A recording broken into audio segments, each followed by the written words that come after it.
ensemble, la valeur du rassemblement du peuple de Dieu.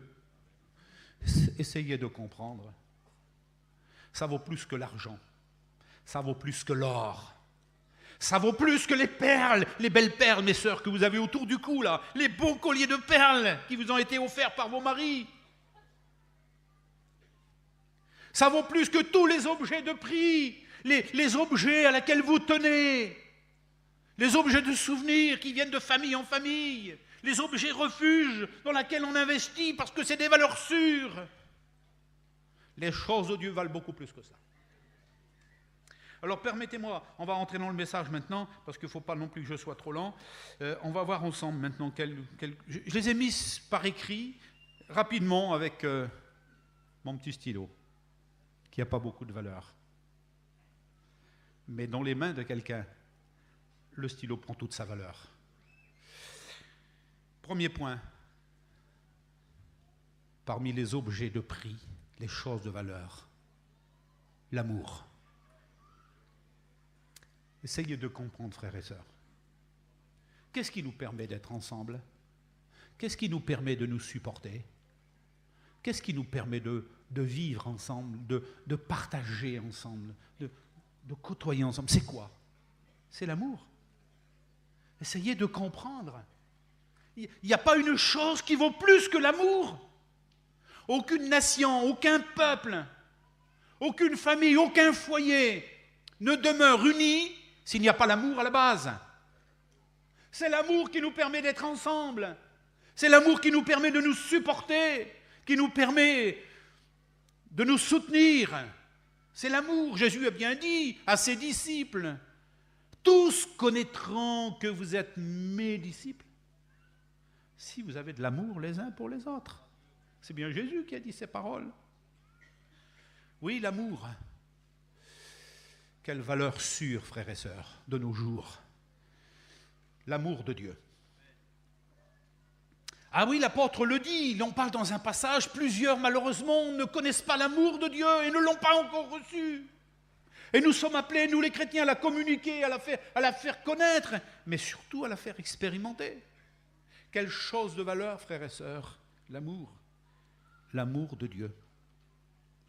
Alors, je parle ce matin en toute liberté. Nous sommes des milliers aujourd'hui. Nous connaissons tous l'amour de Dieu, nous l'avons rencontré. Elle a touché, elle a bouleversé notre cœur. C'est l'amour de Dieu qui a fait que nous soyons ici. C'est l'amour de Dieu qui a fait que nous soyons sauvés, que nous avons été délivrés. C'est l'amour de Dieu qui a éclairé nos cœurs et qui nous a fait comprendre réellement. Autrefois, il y avait de l'amour dans nos cœurs, mais surtout de l'amour propre. L'amour d'intérêt, de l'amour familial.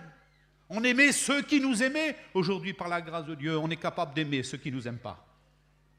Et on est capable d'aller vers eux pour leur parler de Dieu, pour leur parler de l'amour de Dieu. Et des hommes et des femmes, n'ayons pas peur des mots, oui, ils ont tout quitté pour aller parler de l'amour de Dieu, pour la transmettre à l'humanité. Et je sais qu'au milieu de nous, il y a de ces hommes et ces femmes, justement, qui, animés de cet amour de Dieu, ça les pousse à sortir de leur caravane, de leur foyer, de leur maison, pour aller vers les autres, pour leur apporter la parole. Parce que c'est l'amour de Dieu qui nous pousse à sortir de chez nous pour aller vers les autres, pour leur transmettre la parole. Je peux vous dire aujourd'hui, parmi les valeurs refuges, parmi les valeurs certaines, eh bien en priorité, c'est l'amour. Et c'est ce qui nous anime ce matin, sinon on serait incapable de nous supporter. Un frère me faisait remarquer hier, regarde, ça aurait été autrefois, il y aurait eu plein de déchirements sur le terrain. Ah, c'est sûr, c'est certain, beaucoup de personnes ici ne s'aimaient pas, ne se supportaient pas. Et aujourd'hui, ils sont capables de s'asseoir à table et manger un morceau de pain ensemble. Et on voit des ennemis qui s'invitent maintenant, non pas pour se battre, mais pour partager le bout de pain ensemble. Et ils sont assis à la réunion côte à côte, en train de prendre le pain et le vin. Quelle grâce, frères et sœurs. Mais il y en a ce matin, j'en suis sûr qu'il y en a. On ne va pas les appeler pour témoigner, il y en aurait trop de toute manière. Parce que la plupart font partie de cela. L'amour de Dieu, quelle valeur. Oui, l'amour du prochain. Essayez de comprendre quelle valeur a l'amour du prochain. Mais ça, c'est des valeurs sûres, c'est des valeurs certaines. Elle a plus de valeur que tous les objets de prix, les objets qui ont plus de valeur. Elle a plus de valeur. L'amour du prochain. L'amour de la famille. Essayez de comprendre.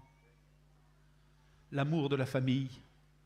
Quand vous voyez les familles qui se déchirent, les familles qui se divisent, les familles qui ne se supportent plus, c'est là qu'on réalise l'amour, la valeur réelle de l'amour. Quelle valeur sûre, frères et sœurs. Je crois qu'il faut qu'on investisse dans cette valeur. Il faut investir dans l'amour de Dieu. Il faut qu'on investisse nos cœurs, nos âmes, tout ce qu'on a. Il faut qu'on le mette dans la balance, frères et sœurs. Parce que c'est la valeur la plus sûre qu'il y a. Et justement, c'est l'amour de Dieu qui est répandu dans nos cœurs par le Saint-Esprit. Oui, l'amour de la famille. L'amour des frères. Ah oui, parce que ça va si vous voulez, en élargissant. Hein? L'amour du prochain, l'amour de la famille, l'amour des frères. Ah oui, c'est important. Hein? L'amour d'un père. L'amour d'un père. L'amour d'un fils pour son père. L'amour d'un père pour son fils. L'amour d'un mari pour sa femme. L'amour d'une femme pour son mari. Essayez de comprendre ces valeurs. J'ai l'impression qu'aujourd'hui, il y a d'autres choses qui passent en priorité. Et c'est ce qui fait le malheur de beaucoup de familles, c'est ce qui fait le malheur de beaucoup de gens aujourd'hui, c'est ce qui fait le malheur de notre monde. C'est qu'on se trompe de valeurs. Les véritables valeurs, c'est là. Elles sont là, frères et sœurs. L'amour qui nous permet de supporter, qui nous permet d'accepter. Ah, c'est tellement important. Oui, c'est la première des valeurs, si vous voulez, c'est l'amour. Et ça, c'est une valeur dans laquelle il ne faut pas que nous hésitions à investir. Il faut qu'on s'investisse. Il faut qu'on investisse ce qu'on a dans nos poches, qu'on a dans notre portefeuille, ce qu'on a dans notre compte en banque. Mais il faut qu'on investisse nos cœurs et nos âmes. Il faut qu'on s'investisse, nous, personnellement. Et je sais qu'il y a ici des centaines d'hommes et de femmes qui se sont investis, qui s'investissent tous les jours dans cet amour. Et c'est ce qui fait notre richesse. Parce que dites-vous bien, frères et sœurs, il n'y a qu'une seule chose qui demeurera à la fin. Tout va disparaître. La foi disparaîtra. L'espérance disparaîtra, dit l'Écriture même. Mais l'amour ne disparaîtra jamais. Je vais vous dire ce matin, l'amour, c'est une valeur sûre, dans laquelle on peut investir dans le présent et dans le futur. On retrouvera. C'est bien ce que dit l'Écriture. Amasse-toi dans le ciel un trésor qui ne s'use pas, dans laquelle le voleur ne peut pas voler et il ne peut pas se corrompre. Ça, c'est vraiment l'investissement dans les choses de Dieu. Première valeur, c'est donc l'amour. J'ai noté une deuxième valeur. Deuxième valeur que nous possédons, mais que malheureusement certains ont perdu. La paix. Je ne sais pas si pour vous la paix a de la valeur, mais combien de personnes aujourd'hui n'ont plus la paix et ne vivent plus en paix? J'essaie de me laisser conduire, de me laisser diriger par Dieu, mais je suis obligé de constater, parce que j'ai aussi des yeux, je vois. J'ai aussi des oreilles et j'entends. J'ai aussi une famille dans laquelle je vis et j'observe. Et malheureusement, j'ai l'impression aujourd'hui qu'il y a beaucoup de gens qui ne vivent plus en paix. C'est tellement important. Je parlais de l'amour de la famille. Alors dans ce que je vais dire, peut-être que plusieurs personnes vont se retrouver ce matin. Et je suis convaincu qu'il y a des personnes qui se retrouvent. Vivre en paix avec sa famille. C'est la question que je pose aujourd'hui. Je le ressens dans mon cœur, mais comme une question qui vient du Seigneur. Vivre en paix avec sa famille. Je ne vais pas faire lever les mains ce matin, ça ne sert à rien. Mais il y a combien de familles qui est ici? Je parle de famille. Famille, ça commence par le père, la mère, les enfants, parfois les frères, les sœurs. On va y revenir ensuite. Vivre en paix avec sa famille. Combien de personnes ici pourraient lever la main et dire, moi, mon frère, je ne suis pas en paix avec ma famille? Il y a combien de personnes aujourd'hui qui sont ici? Combien de foyers, combien de familles qui sont concernées? Et je suis convaincu qu'il y a des foyers qui sont venus ici, justement pour trouver cette paix. Pour retrouver la paix qu'ils ont perdue. J'en suis convaincu. Vivre en paix avec sa famille, avec ses enfants. C'est mieux, c'est avec ses enfants. Je ne veux pas trahir le secret en aucune façon, parce que je n'ai pas le droit de trahir les secrets. Mais je suis allé dans un enterrement il y a quelque temps. Une personne est partie. Avec le Seigneur, bien sûr, parce qu'elle était chrétienne. Et j'ai découvert que le père ne parlait pas à sa fille. Jusqu'à la dernière seconde, il n'a pas parlé à sa fille. Je ne veux pas trahir les secrets, frères et sœurs. Est-ce que pareilles choses peuvent exister? Essayez de comprendre. C'est pour ça que j'ai eu à cœur de parler de la valeur de la paix, lorsqu'on est en paix avec ses propres enfants. Essayez de comprendre la valeur que ça peut avoir. Il y a combien d'hommes et de femmes qui peut-être justement aujourd'hui ne vivent pas cette paix dans le foyer, là, dans la famille. Être en paix avec ses enfants. Être en paix, alors je ne veux pas pousser le bouchon trop loin, pardonnez-moi, mais être en paix avec sa femme. Être en paix avec son mari. Il y a combien de personnes qui sont ici aujourd'hui et qui sont concernées par ce que je dis? Parmi les choses de valeur, frères et sœurs, ça, ce sont des choses de valeur. Vivre en paix lorsque la porte est fermée le soir et qu'on peut regarder sa femme dans le blanc des yeux et regarder son mari en face, sans honte ni reproche, avec une paix réelle. Et je ne sais pas ici ce matin combien il y a de foyers qui ne vivent plus cela. Et parmi les valeurs réelles, nous les avons devant nous. L'amour, c'est la valeur par excellence. On peut vivre avec des coffres en banque remplis, avec des réserves d'argent, du matériel terrible, mais vivre ici sur le terrain, à côté du chapiteau, et être déchiré à l'intérieur du foyer. Et il y a peut-être justement des foyers ce matin, j'en suis convaincu qu'il y en a, des foyers, des femmes et des hommes qui se déchirent et qui ne vivent plus cette paix. Je m'excuse mon frère, ma sœur, vous investissez mal. Vous n'investissez pas dans les choses de valeur. Vous remplissez vos poches, ton compte en banque, et ton cœur est vide. Et ton cœur est angoissé. L'amour, c'est la première chose de valeur. Et automatiquement, il en résulte la paix. Oui, être en paix avec sa famille. Être en paix avec ses enfants. Être en paix avec sa femme, avec son mari. Et peut-être que tout à l'heure, avant de prendre la Sainte Seine, il y en a peut-être quelques-uns qui auraient besoin de se lever sur place et d'aller faire la paix. Même avec sa propre femme ou avec son propre mari. Ils auront peut-être besoin de se lever et d'aller embrasser leur mari ou aller embrasser leur femme. Parce qu'il y a un moment que tu ne vis plus en paix dans ton foyer. Vivre en paix avec son entourage, avec son voisinage. C'est même plus la famille, c'est plus large encore. Mais quelle valeur, frères et sœurs, pour quelqu'un qui vit en paix. Ce sont des questions là qui sont posées et je suis convaincu que le Seigneur est en train de mettre en lumière des choses qui se passent ici. Les apparences sont une chose, mais Dieu parle de ce qui est à l'intérieur. Il parle des choses cachées. Alors vous avez compris, le premier point c'est l'amour, la chose de valeur la plus excellente. La deuxième c'est la paix. La troisième qui lui ressemble, et ça se suit, je l'ai sur le cœur, je vous le dis. La valeur d'un dialogue, la valeur d'une conversation, aller vers les autres, leur tendre la main. Vous comprenez ce que ça veut dire? Il y a combien de temps, mon frère, que tu n'es plus capable de le faire? Tu es chez toi, tu murmures, tu te plains, tu te dis je vois personne, il n'y a personne qui me visite.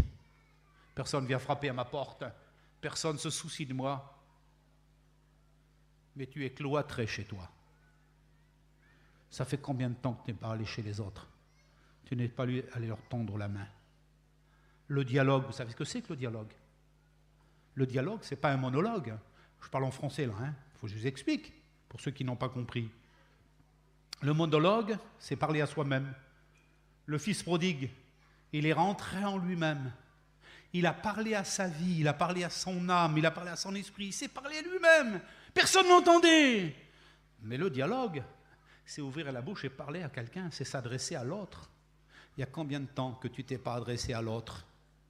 Tu parles peut-être à personne, tu es renfermé chez toi. Tu tires le rideau, tu regardes les autres, que pour soupçonner, que pour critiquer, que pour accuser, que pour reprocher. La chose de valeur, savoir aller vers les autres, leur tendre la main. Il y a combien de temps que tu n'as pas tendu la main à ton frère? Ton voisin qui est à côté, il y a combien de temps que tu ne t'es pas adressé à lui? Ce sont des choses de valeur. C'est les choses au quotidien que nous vivons, que nous devons vivre. Ça, ce sont des choses de valeur. L'amour, la paix, le dialogue, la conversation avec l'autre, dans le Seigneur. Quelle richesse, quelle richesse. Ça, ce sont des choses de valeur. Je peux continuer un peu? C'est tellement important. Je parle avec une conviction dans mon cœur.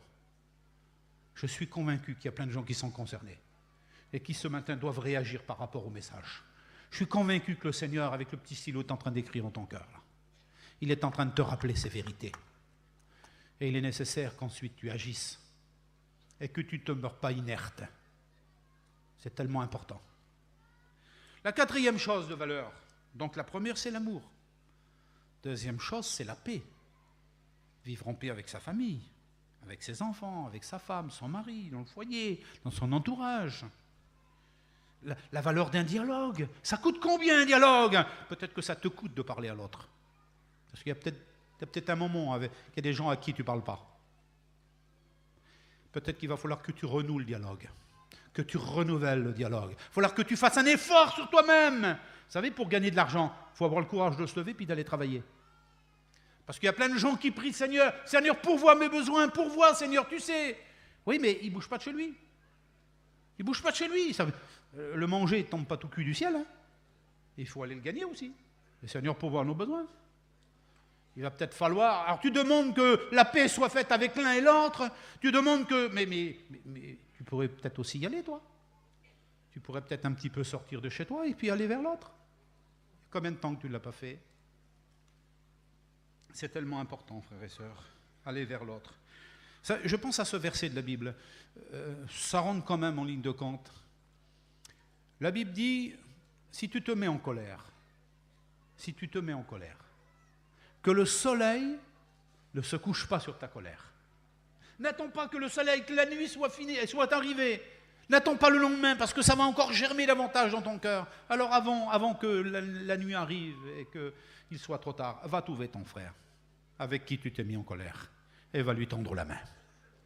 Va te réconcilier avec lui. C'est tellement important. Merci Seigneur. Donc, le quatrième point. Alors j'ai noté ça, comme le Seigneur me les a donnés. Ça me paraît tellement important. L'amour, la paix, le dialogue, la communication, communiquer avec l'autre. Et le quatrième point, c'est la vérité. La vérité, frères et sœurs. Vous ne pouvez pas vous imaginer, en cette époque de l'humanité, combien la vérité elle a de valeur. C'est inimaginable. Vous avez remarqué, vous êtes comme moi, vous écoutez la radio, vous suivez l'histoire politique de notre pays et puis du monde. Vous avez remarqué l'hypocrisie de ceux qui dirigent le monde? Vous avez fait attention? Les volte-face dans leur langage, dans leur conversation. Vous avez remarqué? Des hommes à la face du monde sont en train de jurer au micro qu'ils ont dit la vérité, toute la vérité, et qu'ils n'ont rien dissimulé. Et puis quelques heures après, ou quelques jours après, sont obligés d'avouer qu'ils ont menti, qu'ils n'ont pas dit la vérité.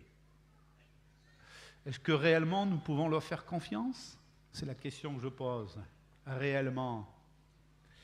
Frères et sœurs, parmi les choses de valeur, la vérité. C'est ce que nous sommes. Je n'ai pas entendu d'amen. C'est ce que nous sommes? C'est ce que vous êtes? Avec certitude absolue? La vérité, la sincérité, parler à son frère sans déguisement. Vous comprenez? Sans déguisement, sans déguiser sa pensée. Malheureusement aujourd'hui, malheureusement, vous savez, j'ai toujours remarqué ce texte de l'Écriture lorsque la femme malade depuis 12 ans est venue vers le Seigneur et puis qu'elle s'est dit, si je puis seulement toucher son vêtement, je serai guérie. Et elle l'a fait par la foi, elle a été guérie, mais lorsqu'elle a été guérie, Jésus a dit, mais quelqu'un m'a touché, parce que Jésus connaît, il y a une puissance qui est en lui, qui se dégage. Et puis, Jésus dit, quelqu'un m'a touché. Et cette femme, elle est tombée aux pieds du Seigneur parce qu'elle s'est vue dévoilée. Vous savez, quand on ne dit pas toute la vérité, à un moment ou à un autre, on est dévoilé. Vous savez, la vérité, on a beau essayer de la couler au fond de l'eau comme le bouchon, à un moment ou à un autre, le bouchon remonte à la surface. Et je ne sais pas où tu en es par rapport à cela, mais les choses que tu dissimules, un jour ou l'autre reviendront à la surface. Rappelez-vous l'histoire d'Acan avec Josué, quand il avait volé, qu'il a dissimulé dans sa tente. Et remarquez bien qu'il n'avait pas dissimulé à l'extérieur, il n'avait pas caché chez les voisins, il l'avait caché dans sa tente. Il avait creusé un trou, il l'avait caché, il avait mis des tapis dessus. Tous ceux qui entraient chez lui ne pouvaient pas soupçonner. Et lorsque les gens rentraient chez lui, ils disaient, mais quel homme, quelle famille, quel foyer, terrible. Oui, mais Dieu voit ce que les hommes ne voient pas. Et Dieu dévoile, et Dieu révèle. La vérité, une valeur inestimable de nos jours. Je le dis, oui, la vérité, c'est une valeur inestimable. Ce qui fait ta valeur de chrétien et de chrétienne, ma sœur, mon frère, c'est la vérité. Si tu n'es pas vrai dans ta vie chrétienne, c'est que tu triches. Et si tu triches, alors tu n'as pas la valeur que tu devrais avoir. Vous savez, quand on amène un objet de prix pour l'examiner, il y a des spécialistes, hein, vous allez au bijoutier, vous voyez, il a un appareil, hein, il le met là, et puis il observe. Ah, il n'a pas besoin de l'observer longtemps. Hein. Il l'a vu tout de suite si c'est du toc. Il l'a vu tout de suite, parce que des fois ça ressemble mais ça n'en est pas du tout. Oui, mais des fois ça en est, mais c'est frelaté, c'est pas tout à fait ça. On ne trompe pas l'horloger, on ne trompe pas le spécialiste. Je peux vous dire, frères et sœurs, on ne trompera pas Dieu. Croyez-moi, on ne trompera jamais Dieu. On va tromper les hommes, on trompera les prédicateurs. Vous pouvez même tromper le président de la mission. Oui, vous pouvez tromper les conseillers, vous pouvez tromper les prédicateurs, vous pouvez tromper votre entourage, mais vous ne tromperez jamais Dieu. La vérité, ça a une valeur inestimable. Je vous en supplie au nom du Seigneur, et je le dis à moi ce message, il faut que je sois vrai. Il faut qu'on soit vrai. Vrai avec Dieu, parce que Dieu voit tout. Vrai avec les autres, parce que tôt ou tard, la vérité fait surface. Mais il faut aussi qu'on soit vrai avec soi-même. Pas la peine, parce qu'il y a des gens qui trichent avec eux-mêmes. En se persuadant qu'ils sont justes, comme dit l'Écriture. Mais ils se persuadent qu'ils sont justes, mais ils ne le sont pas. C'est tellement important. Alors, frères et sœurs, la vérité, c'est une chose de valeur. Écoutez ces petits mots. Pouvoir faire confiance. Vous comprenez ce que je dis ? Je mets l'accent, je vais doucement justement pour que vous puissiez peser. Mettez ce poids dans la balance. Mettez-le dans la balance. Pouvoir faire confiance. Vous voyez, quand vous faites confiance à quelqu'un, vous faites confiance. Et d'un seul coup, vous découvrez que ce quelqu'un vous a trompé, vous a menti. Ça provoque en vous des blessures. Alors imaginez pour Dieu. Ce sont des choses de valeur, frères et sœurs. L'amour est une chose de valeur. Je vous invite à rechercher l'amour. Il faut la rechercher de tout votre cœur. Il faut qu'on la recherche de tout notre cœur. C'est ce qui nous permet de vivre ensemble. Vous savez ce que c'est, le vivre ensemble? Le vivre côte à côte, le contact au quotidien. On est ensemble, on se supporte, on est là. Arrêtez avec les caravanes côte à côte, l'autre il fait un peu de bruit. Après, bon, il faut qu'on se supporte. C'est l'amour, tout ça.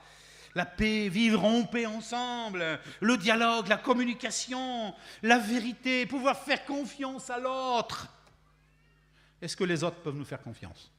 Je vous pose la question.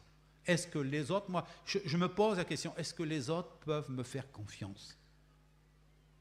Ne me répondez pas pour moi, répondez pour vous. Moi, il faut que je réponde pour moi. C'est tellement important. Merci Seigneur. Je vais un petit peu plus loin parce qu'il va falloir que je m'arrête maintenant. Il y a encore plein de choses à dire, mais il faut que je vous les cite les mots, c'est trop important. L'amour, la paix, la communication, la vérité, ce sont des choses de valeur. Plus que l'argent, que l'or, les pierres précieuses, les objets de prix. Oui, tout ça, ça vaut beaucoup plus que tout. Le pardon. Dites-moi, ça vaut quelque chose le pardon? Ça a de la valeur le pardon? Ah oui, mais si le pardon n'est pas en nous, alors là, ça c'est pas possible. Hein Moïse, le pardon. Oui, le pardon. Ça a de la valeur ou pas? Moi, j'ai l'impression que le pardon, c'est une valeur refuge, spirituellement parlant. Quelle force lorsqu'on peut se réfugier justement dans le pardon. Puis le pardon dans les deux sens, bien entendu. Mais quelle valeur, frères et sœurs? Quelle valeur? Je ne sais pas, vous êtes convaincus quand même? Vous savez que sans pardon, on ne subsiste pas ensemble. Hein?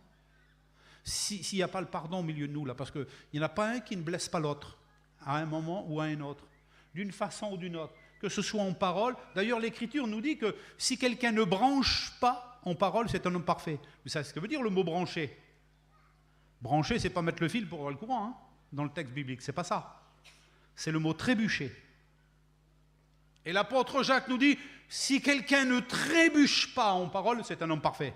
Oui, mais malheureusement, il dit, nous trébuchons tous de plusieurs manières. C'est pas moi qui le dis, c'est l'Écriture. C'est l'apôtre Jacques, le frère du Seigneur, qui a dit cela. Alors si lui, il l'a dit, à bien plus forte raison, je suis concerné. Et certainement toi aussi. Ce qui veut dire que nous sommes tous concernés. C'est tellement important. Pourrions-nous mettre un prix sur la valeur du pardon?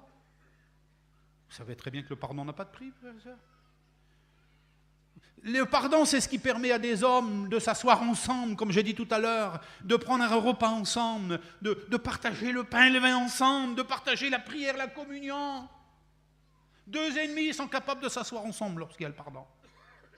C'est une valeur inestimable. Vous le savez bien de toute manière. Et puis nous qui sommes là, nous bénéficions de cet amour, de ce pardon. C'est le miracle du Seigneur. Alors je ne sais pas. Bon, je vais un petit peu plus loin dans le même domaine, mais je suis obligé de le faire de toute manière. Je l'ai sur le cœur. La valeur d'une réconciliation.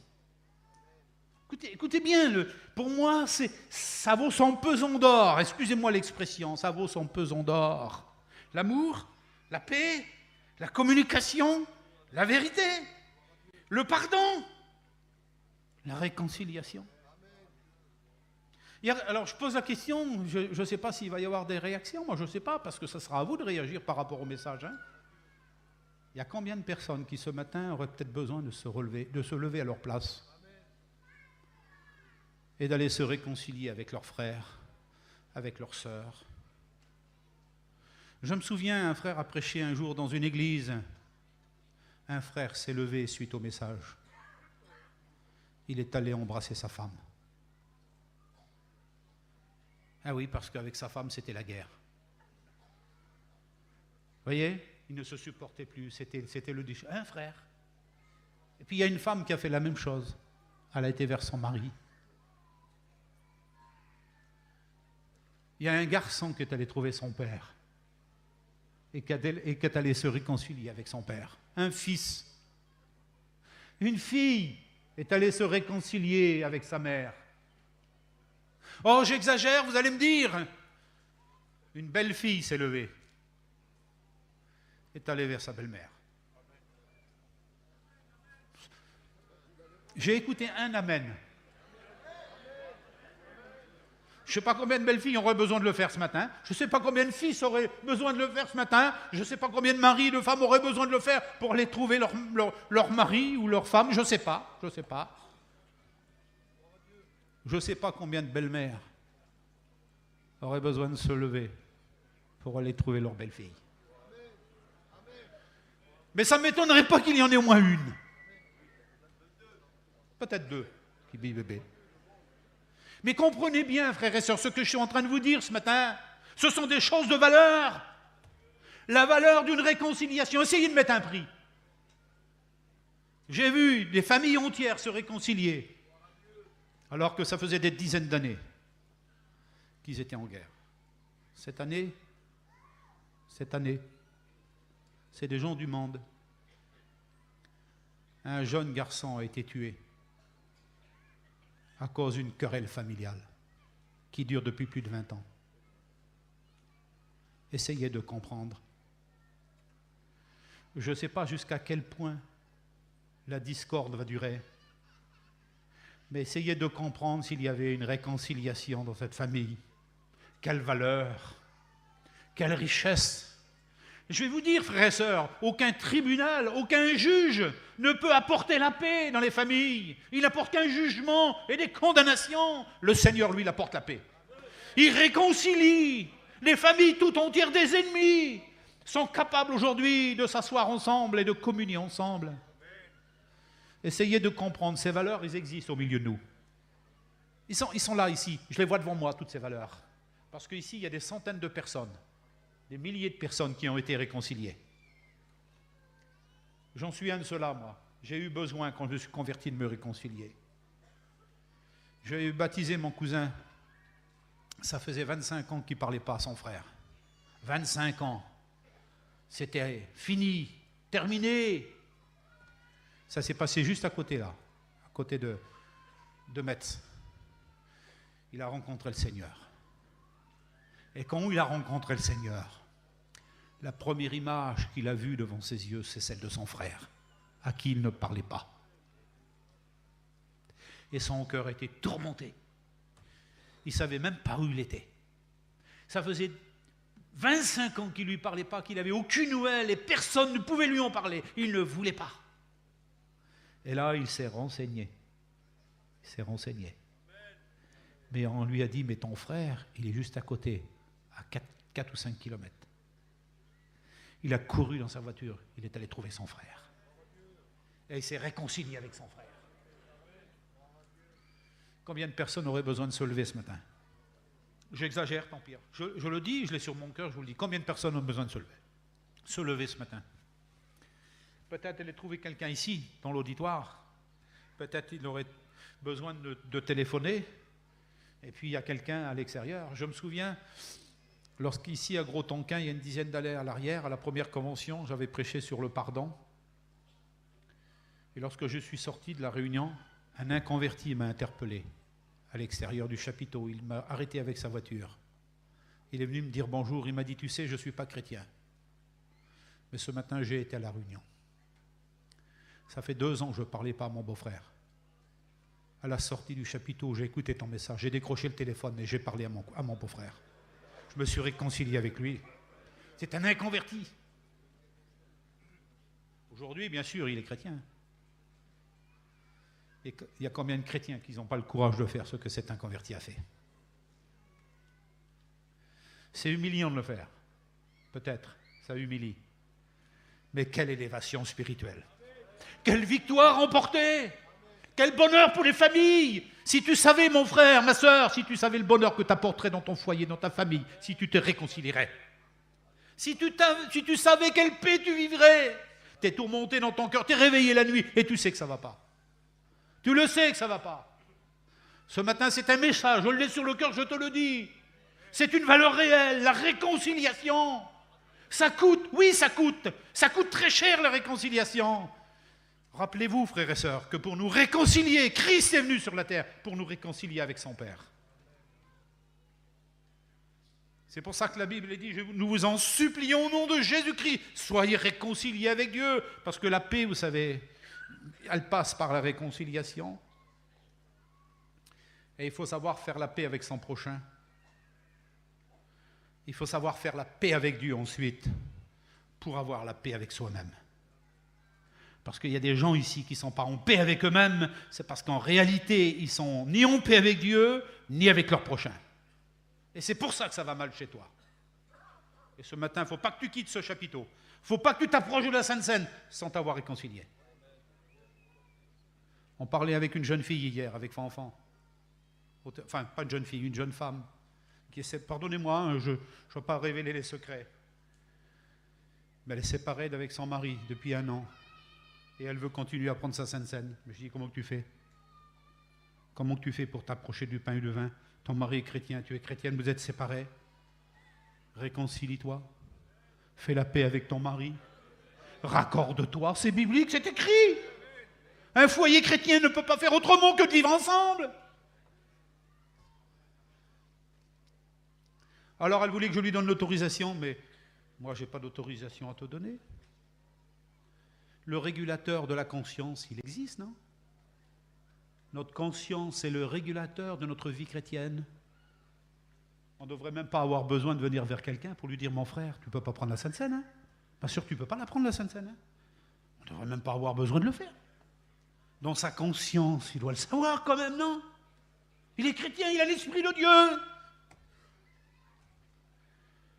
Je ne sais pas combien de personnes auraient besoin de se lever ce matin, peut-être avant le pain et le vin. Je ne dis pas ça pour pas que vous le preniez, bien au contraire. Je dis ça pour que vous preniez le pain et le vin en paix. En paix avec vous-même, en paix avec Dieu et en paix avec votre prochain. La valeur d'une réconciliation. Dites-moi peut-être que je vais trop loin, mais ça ne fait rien. Je suis obligé de le dire. Je vous transmets le mot de Dieu tel que je l'ai reçu. Tel que je l'ai reçu, il faut que je m'arrête. Il y a plein de choses encore à dire. Hein. La réparation, la valeur d'une réparation. Peut-être que tu as fait des torts, mon frère. Peut-être que tu as blessé des gens. Peut-être que tu as dit des paroles qu'il ne fallait pas dire. Peut-être que tu es allé trop loin, mon frère. Tu as freiné, mais trop tard. Aujourd'hui, tu dis, si j'avais su. Oui, mais tu l'as dit. Oui, mais tu l'as fait. Alors aujourd'hui, c'est l'heure de la réparation. Alors il faut que tu fasses la démarche. Il faut que tu te lèves. Il faut que tu y ailles. Il faut que tu y ailles. Il faut que tu prennes le courage.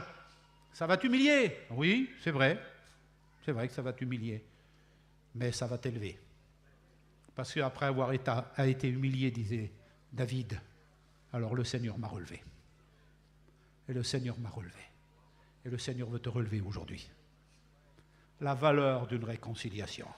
C'est le message que j'ai sur le cœur. Et je le dis aujourd'hui, j'insiste, tu ne dois pas quitter ce chapiteau. Ce chapiteau de ce matin, encore bien moins la convention, mais tu ne dois pas quitter ce chapiteau sans t'avoir réconcilié et sans avoir au moins, amorcer la réparation. Parce que ce n'est pas toujours évident de réparer. Ce n'est pas toujours évident. Mais quand on commence à amorcer, alors je pense que le Seigneur ouvre les portes. Tu te dis aujourd'hui les portes sont fermées. Oui, mais Dieu ouvre les portes. Ne force pas la porte, Dieu va l'ouvrir devant toi. Et le Seigneur a ouvert plein de portes. Et il nous ouvre des portes. Surtout, la porte de la réconciliation. Et le Seigneur l'ouvre pour toi aujourd'hui. Tu te dis, c'est pas possible, il ne va pas vouloir, elle ne va pas vouloir. Vas-y, fais-le. C'est le Seigneur qui marche devant toi. Israël devant la mer. Dieu a dit à Moïse, que le peuple se lève et qu'il marche. Mais pour aller où? La mer est fermée, derrière c'est les Égyptiens. Dieu a dit que le peuple se lève et qu'il marche. Et quand le peuple se levait, la mer s'est ouverte. Et le peuple a marché. Ce matin, lève-toi. Fais le nécessaire. Amorce, commence. Et tu verras que ça va marcher. Parce que notre Dieu, le Dieu des miracles. Amen. Que Dieu soit béni. Il faut que je m'arrête maintenant, parce que le temps ça tarde, c'est assez. Le temps me tarde pour parler de la fidélité. Quelle valeur un homme fidèle. Quelle valeur un homme fidèle. Johnny, pour son équipe, il cherche toujours des hommes fidèles. Ah, il est là, Johnny.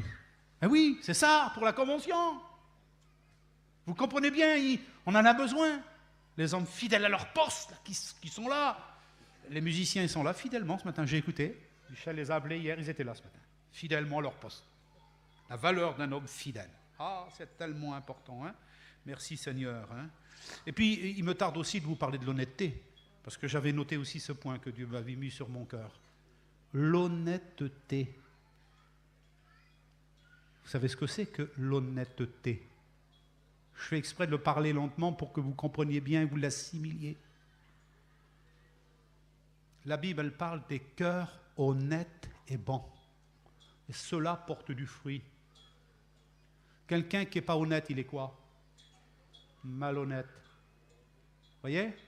Honnête, malhonnête. Ce qui veut dire qu'on rajoute devant le mot honnête le mot mal. M-A-L. Qui vient de la racine malin. Et le malin, c'est qui? Vous savez de qui il est question.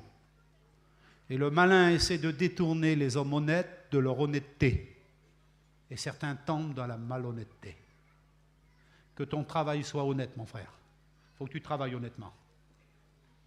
Quand tu vas chiner, il faut que tu chines honnêtement. Quand tu fais ton commerce avec n'importe qui, il faut que tu le fasses honnêtement. À tous les niveaux. Quelle valeur un homme en qui on peut avoir confiance. Malheureusement, aujourd'hui, quand on veut acheter quelque chose, ça vient de où ça? Ça vient de où? On est obligé de se renseigner. Quelle valeur l'honnêteté, quelle valeur. Le ton me parle, me manque pour parler du respect. Cette valeur énorme. Cette valeur énorme qui manque tant dans notre mission aujourd'hui, qui fait défaut, l'honnêteté, mais le respect. On a l'impression qu'il n'y a plus de respect, les choses établies ne sont pas respectées. On a des lois dans notre pays, il faut qu'on respecte les lois, c'est tout à fait normal. Mais il n'y a pas que dans nos pays qu'il y a des lois, dans la mission aussi il y a des lois. On a des règles dans la mission. Vous ne trouvez pas que les règles ne sont souvent ne pas respectées? J'ai l'impression qu'on ne respecte plus les règles. Regardez la circulation là. Ça fait 2 jours qu'on est réveillé à 2-3 heures du matin parce que des jeunes viennent faire des démarrages. Mais est-ce qu'il y aurait besoin d'aller les trouver pour leur dire arrêtez? Mais essayez de comprendre. Ce sont des chauffeurs, ils ont l'intelligence, le discernement quand même. Ils savent très bien qu'ils peuvent tuer des gens. Vous imaginez comment ça peut virer au drame en 30 secondes? C'est quoi la conscience? C'est quoi l'intelligence? Je comprends, moi, que la sagesse et l'intelligence, elle a plus de valeur que toutes ces choses. Alors, il y a une voiture qui circule, là. On m'a cité un prix. Ça vaut tel prix. Excusez-moi, pour moi, cette voiture, elle vaut rien. Elle ne vaut rien, parce que le chauffeur qui est à bord, il ne craint pas Dieu, il ne respecte rien. Et il risque de tuer des femmes et des enfants, il risque de mettre tout le monde dans la misère. Le respect, c'est une valeur inestimable. Malheureusement, le respect est en train de disparaître du milieu de nous.